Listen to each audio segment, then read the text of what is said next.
Hey everyone, if you didn't know, I'm Elizabeth White from Liz's Room. Today's guest, he started on The Real World Austin back in 2005. He is a 7-time challenge player, currently on All-Star Season 3. He is head of the King's Palace and a certain cast member's favorite tenderoni. I welcome you all, Nehemiah Clark. Yo, yo, yo, yo, yo.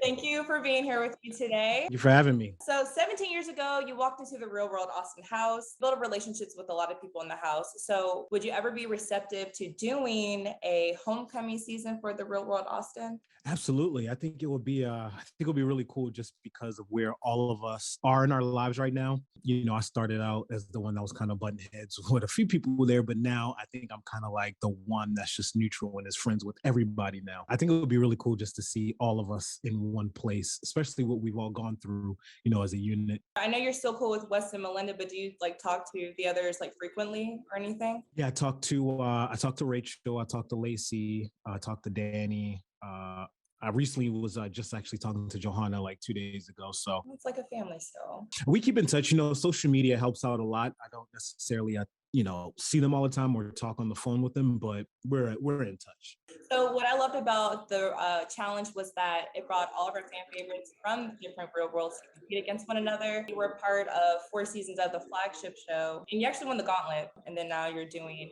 All Stars. How did your time on the challenge change your life? And was there a specific reason why you took a break after doing Rivals?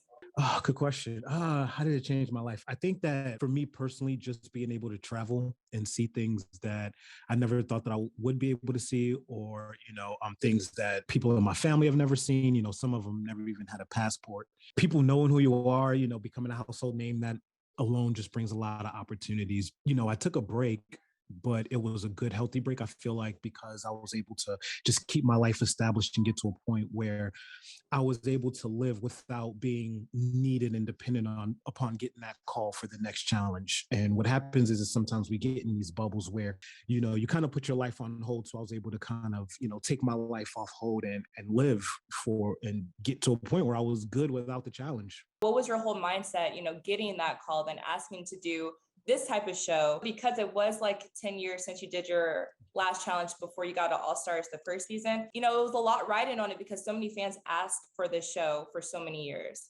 Were you skeptical at first? Oh, I think I went in there more with the mentality of being older and being able to respect this beautiful opportunity that I was given more so than I did when I was younger.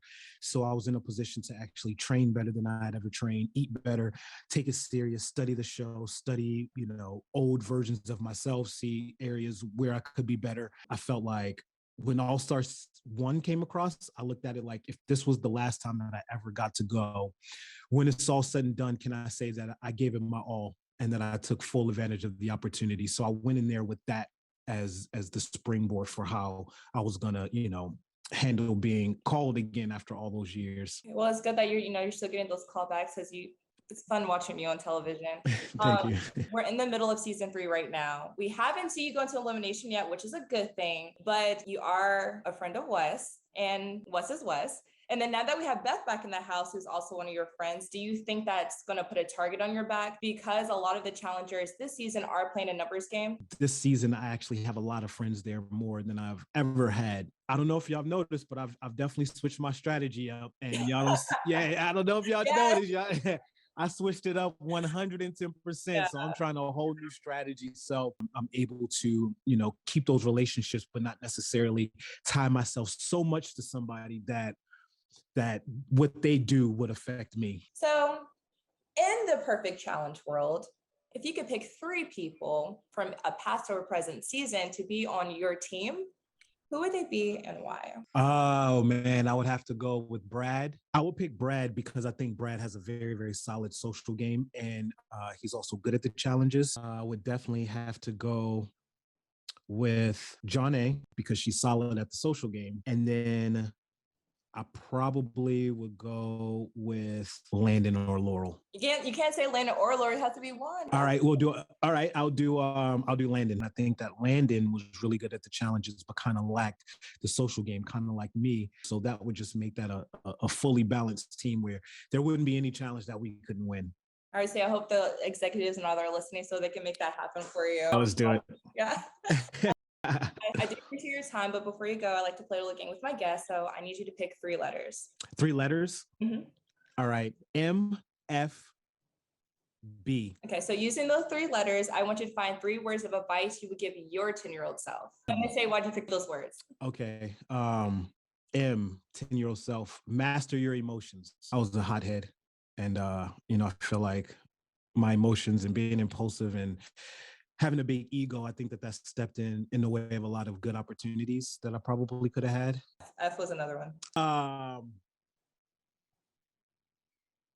The only thing I could think of is bad vulgar words. I mean, go ahead and say it. The floor is yours. F, what everybody thinks. It's because, we get bent on living our life and forming our decisions based on other people's projections or other people's opinions of us or our dreams. And every single idea that you have, every single, whether it's big or small, business plan, idea, video idea, just go at it fearless and don't let any of the outside people deter you because they weren't able to make it.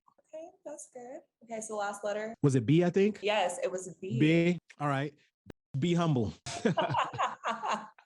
Be humble in everything because life is you're going to be on top one day. And then at the same breath, you could be at the bottom. So when you're on top, be humble. And when you're at the bottom, don't be discouraged. Right off the top of your head. Good job. Thank you. Thank you. I do appreciate you being here. So please let everyone know where they can follow you. Right now, the Instagram is the best platform. I feel like that has the link tree and has everything else, but it's going to just be Nehemiah L. Clark for now. So just, holler at me on the Instagram. Make sure you all follow him if you haven't done so already. You can catch Nehemiah and all your fan favorites on a new episode of The Challenge All-Stars Season 3 on Paramount Plus every Wednesday. Thank you again so much.